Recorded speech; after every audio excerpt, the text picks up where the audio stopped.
Hey, it's John from CityCast. If you're in the mood to pamper yourself a little bit this week while supporting cruelty-free products, you should check out Bon Cœur Home and Wellness. It's the best place in Portland to find everything from chic home decor to cannabis accessories. They've got a curated collection of vegan and cruelty-free home goods and wellness products because their name is French for kind heart, after all. You'll get a 20% discount on your first order when you sign up for emails this week at boncoeur.net. That's BONCOEUR.net and use the code BonCoeurCityCast20.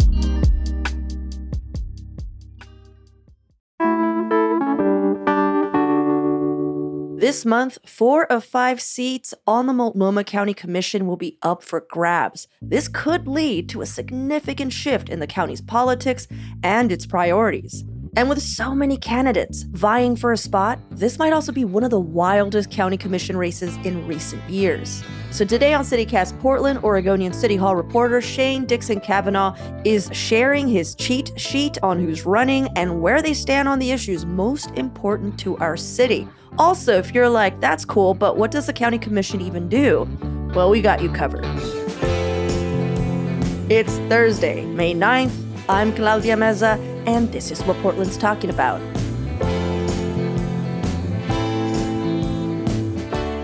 I feel like I've heard more people talking and writing about the Multnomah County Commission these past few years than the entire almost 20 years I've lived here in Portland. So I have my own personal guesses as to why, but you're part of the local reporter crew that watchdogs local politics. Why have you been more interested in the Multnomah County Commission's doings? That is a great question, Claudia. And I think I can offer a few different answers to that.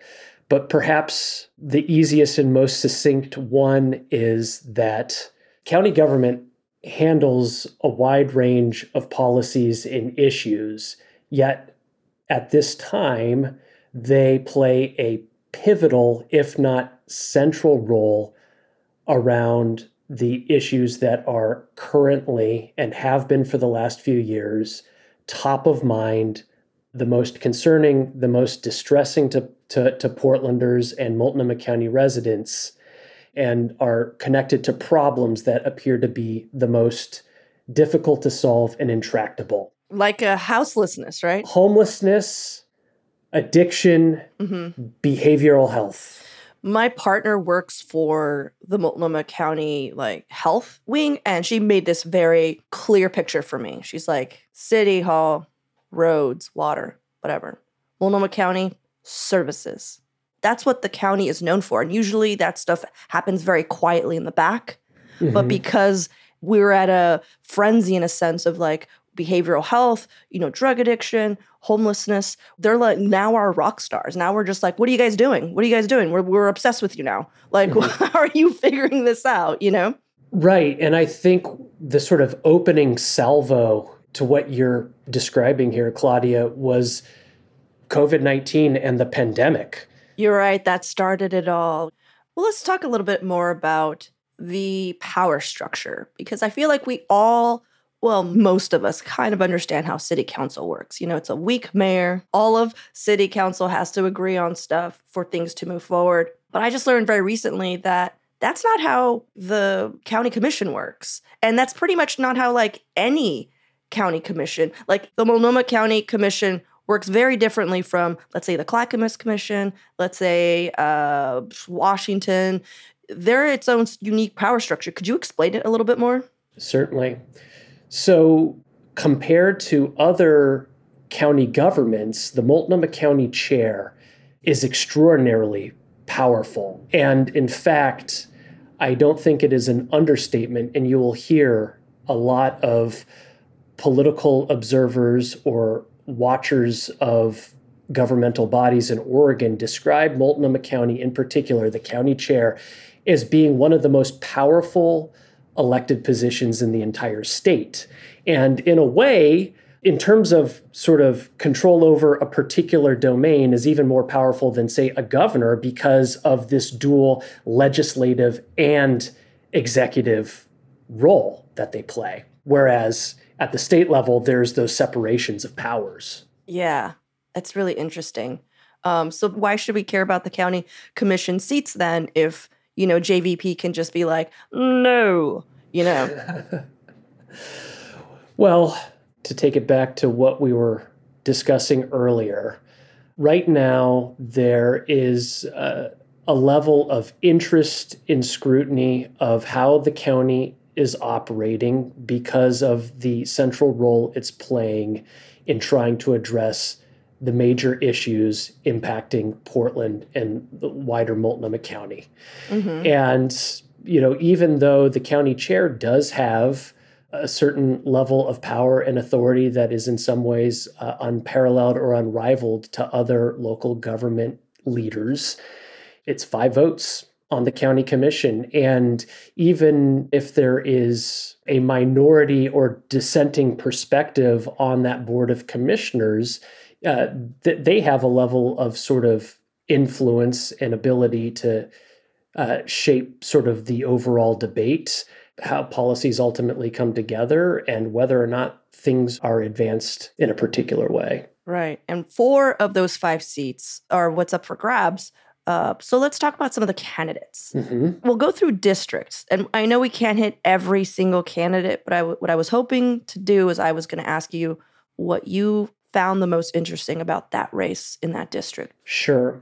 If I may, before we get into specific district races, I think sort of an overarching framework that could be useful for listeners is to understand that historically, in recent years, there has been a very progressive bent to Multnomah County government, from the county chair to the individual commissioners themselves.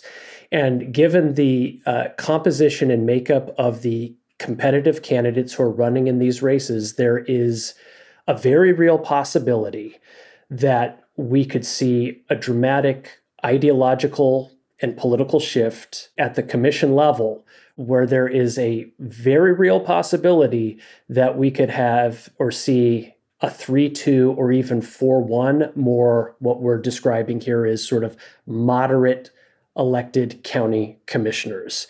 And if you end up with a 3-2 or 4-1 split like that, even with the sort of current power that Jessica Vega Peterson, the chair, has, you're likely to see a very substantial rethinking of major policies at the county. Right, because it's 4 out of 5 seats. Well, let's talk about District 1. Like, where is that? Like, what does that encompass? Yeah, District 1 is basically all of Portland's west side, west of the Willamette River, and a section of inner southeast Portland that is west of Cesar Chavez Boulevard. Mm-hmm.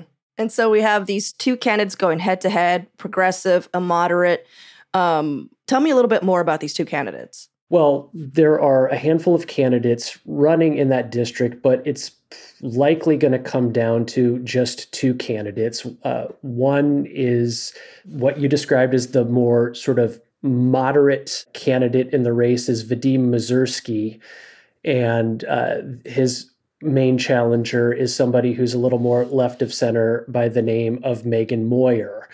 So Megan Moyer is currently a policy director for Disability Rights Oregon, and formerly worked for SEIU, which is a large public employee labor union in Oregon. And I think the first thing to sort of mention with all these races is that everybody's sort of running against the status quo at the county because things have not been going well there. Mm-hmm. But, I think a lot of the sort of arguments and pitches that each of these candidates are making are around sort of their own personal and professional experience and how they can sort of bring that to the work at the county. So, Megan Moyer has extensive work sort of in social services, which is, very much the front and center focus for the work that the county is doing. Whereas Vadim Mazursky, who is an administrative law judge who reviews disability cases, actually, but he is also sort of a longtime civic activist in Portland. He's very tied into neighborhood associations on Portland's west side. So the thing with Vadim Mazursky, and listeners may have heard his name before, because he was actually a leading candidate in 2022 as a challenger to Joanne Hardesty in effectively a three-way race between Mazursky, Renee Gonzalez, and Joanne Hardesty. So he has, talked much more pointedly on issues around sort of livability and public safety.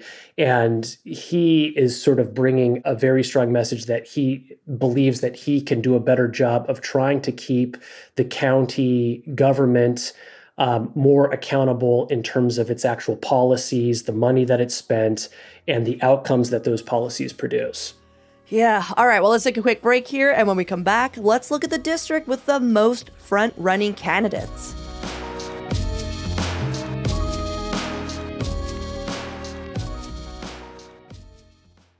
What is going on in District 2? And that is what, like north and a bit of northeast Portland? Yeah, it's all of North Portland, most of northeast Portland as well, sort of inside of 205, although a little bit outside as well. And as opposed to sort of a one-on-one matchup, there are sort of three leading candidates in this race, which makes it a much more sort of dynamic and unpredictable one. And you have two folks that are sort of carving out similarly this moderate lane like Mazursky, and that is former Portland Mayor Sam Adams, who had also worked recently for the current mayor of Portland, Ted Wheeler, and Jesse Burke, who is the owner of a boutique hotel in Old Town called the Society Hotel. And then the other person in this race is Shannon Singleton, who is a longtime housing advocate, social worker, and she also spent this brief period of time, about 8 months in 2022, serving as the interim director of the Joint Office of Homeless Services. So let's talk about these three candidates. First off, Jesse Burke. So what I'm hearing is owns a business downtown, is going to represent North and Northeast. Mm-hmm. That's interesting to me. Well, she's a longtime North Portland resident. She lives in the Kenton neighborhood.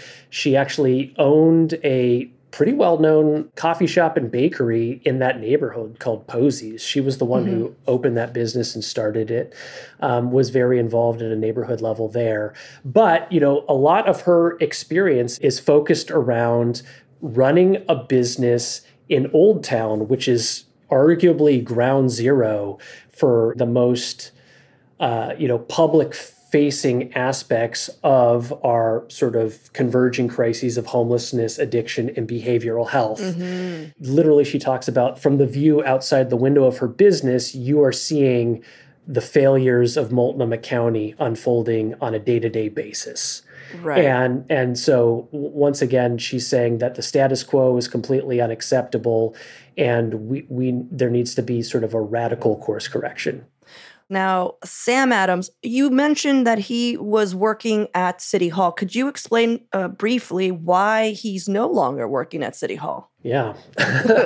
So after close to 2 years returning to Portland City Hall as sort of a senior advisor for Mayor Ted Wheeler, where he took a leading role in focusing on homelessness, public camping, and livability issues for the mayor, Adams was arguably fired by the mayor, by Ted Wheeler, after there were repeated complaints that Adams had, bullied or been mean to female employees at the city of Portland.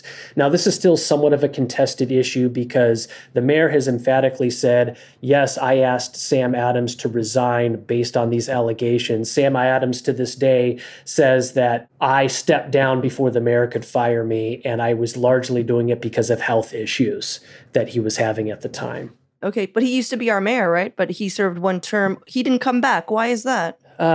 Well, before he even took office as Portland mayor, he had been a Portland city commissioner, and it came out that while he was a city commissioner, he began a romantic relationship with a younger person that started before this individual was an adult. Mm-hmm. Folks may know the name Bo Breedlove, but that was the young person that he was involved with. And so that came out, and that was a huge scandal at the time. There were attempts to recall Sam Adams, and it sort of, in some ways, hobbled his entire mayoral administration from the get-go, even though he did have a pretty decent term as Portland mayor, but sort of was unable to go forward at that point. Yeah. And he just keeps coming back is what I'm hearing. So let's talk about his platform. Like, how's he coming through?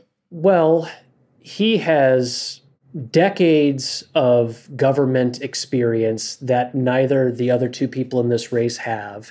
And he learned to become one of the most effective people at wielding the levers of power at Portland City Hall, and is also, during his time as city commissioner and mayor, worked extensively with the county. So one of Adams's pitches here is like, I have the government experience. I know what it looks like when the city and county are working well together and when they're not. And I can help sort of bridge that divide and actually get through policy that will lead to meaningful changes and outcomes. Yeah. Okay. Well, let's talk about the third candidate, which is Shannon Singleton. You pointed out that she has been the interim director of the Joint Office of Homeless Services, which is everyone's favorite office right now. Tripping in sarcasm. But she herself has come out as saying, hey, I know this hasn't been working, right? No. Can you set her up a bit more fairly? Because I know it's so easy to just dump on things. Let's talk about what she's done. Let's talk about where she's coming from. Yeah. So as I think mentioned a little earlier, Shannon Singleton is a social worker by profession. She has had deep experience working and running shelters in Portland.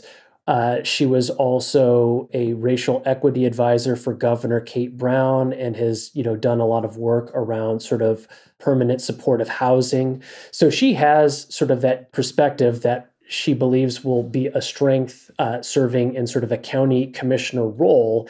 The one challenge that she sort of faces, or the obstacle to overcome, is, there is currently the argument to be made that many of the people who've worked in the social service and nonprofit arena in Portland for many years, the sort of policies and best practices and ideas that they've put forward as solutions to these issues, we're not seeing the hoped for or intended outcomes and results. Right. That's my district, by the way, and I'm not happy about any of that. Just like, great. So let's talk about District 3. What does that encompass? Yeah, District 3 encompasses almost all of Southeast Portland. Let's just, from Mount Tabor and Hawthorne all the way to, Hazelwood, Powellhurst, Gilbert. Okay. We do have an incumbent, Julia Brim Edwards. She, got into the county commission in a special election last year to basically take the place of now Chair Jessica Vega Peterson when she moved to county chair. So she's now running for a full 4-year term at the county commission. And, Brim Edwards, in the brief time that she has been on the county commission, has really distinguished herself as being somebody who is very well studied, well prepared.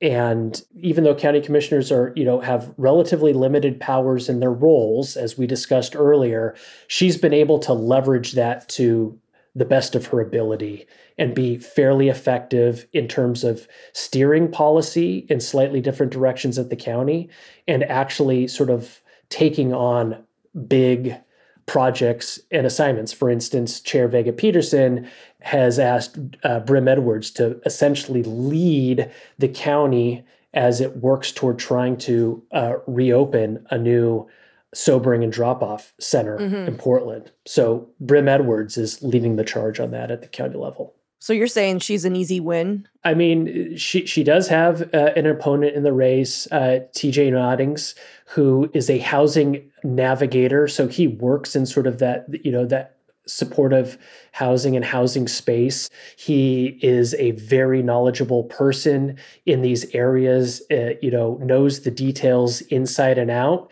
and is really a compelling candidate. I would also say that he's probably going to have a very hard time getting 50% or more in this race. Yeah, because you have a proven commissioner, Julia Brim Edwards. I also really enjoyed reading about Commissioner Julia Brim Edwards because I feel like her and Mirren would sometimes, it just felt like they were the only other voice, let's just put it that way, in that room. And that just always has my respect. Even if I'm not in agreement with that voice, I enjoy when there's a dissenting point of view, because it really just forces you to stop in your tracks and like rethink your point of view and like, wait, no, I'm right. Or like, well, maybe not. And I feel like because Jessica Vega Peterson has as much power as she does, we do need commissioners that slow that process down a bit sometimes. Yeah, and that is certainly the role that she has carved out, even sort of being in this two-person sort of dissenting block a lot of the time. And that's not to say that there's also wide agreement among the commissioners on a lot of issues, but on some of these most contentious ones, there are some very strong differences in perspective. And Brim Edwards with Sharon Myron have been able to really elevate that and at times force a more substantive policy debate on these very issues. Yeah, and it speaks a lot that the chair, Jessica Vega Peterson, would give Commissioner Brim Edwards stewardship of this very large project. Yeah. Well, that's District 3. Let's talk about District 4. It's the very outer east edges of Portland and then all of East County along the gorge. So Gresham, Wood Village, Fairview, but also, communities like Corbett and unincorporated parts of Multnomah County. Definitely the largest in terms of geography, and also in some ways probably the most politically diverse of our 4 commission districts by far. Who's running? Tell me what the race looks like there. Yeah, similarly, this is one of these races where there is a few people in the race, but there is pretty much only one very leading candidate. That's Vince Jones Dixon, who is a young-ish city councilor from Gresham. He was actually the first Black man to become an elected member of the Gresham City Council back in 2020. He is a funeral director by profession. What? Yeah. Okay. Yeah. All right. And he also, has a real compelling sort of personal experience and life story that, being a Black man growing up in Portland and in East County, having family members who have died from gun violence. He's experienced that trauma firsthand, and that has really sort of informed his perspectives around issues of policing and public safety. Similarly, he's very focused on the major issues around, homelessness, behavioral health, but he's got a big public safety bent and criminal justice bent as well. And also for East County residents, a major issue, which we haven't really talked about in this discussion, that is hugely important out there, is this crazy ambulance response time issue that's impacting the entire county. But he has made that sort of a cornerstone of his campaign. So you're seeing him as a front runner. There are other people running against him, but you're just like, it's going to be Vince. Yeah. I mean, I would say that with probably 99% certainty. Yeah. Well, let's wrap this up. Is this the most exciting Multnomah County Commission races that you've covered? Well, first of all, because, I primarily focus on Portland City Hall, I have not covered an election cycle at Multnomah County previously. I think all of these races are super interesting for their own reasons, but also because combined, it's going to have a profound impact on sort of policy and politics at the county as we're still continuing to find a way to meaningfully address homelessness, addiction, and behavioral mental health.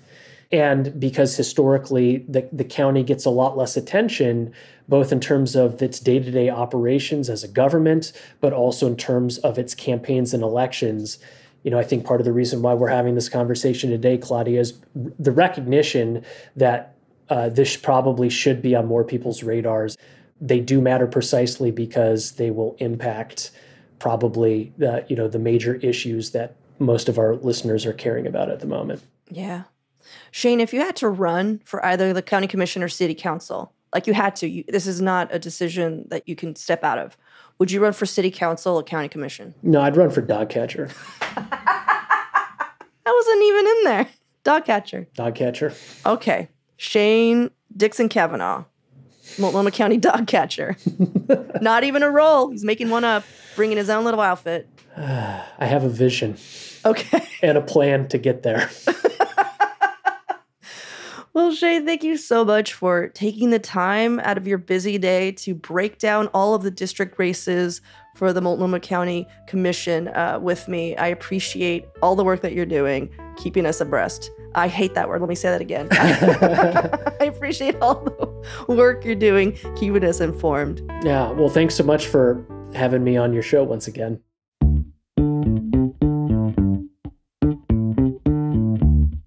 That's all for today here on CityCast Portland. Thanks so much for listening. If you enjoyed the show, please share it with a friend, rate or leave us a review. It really does help us out.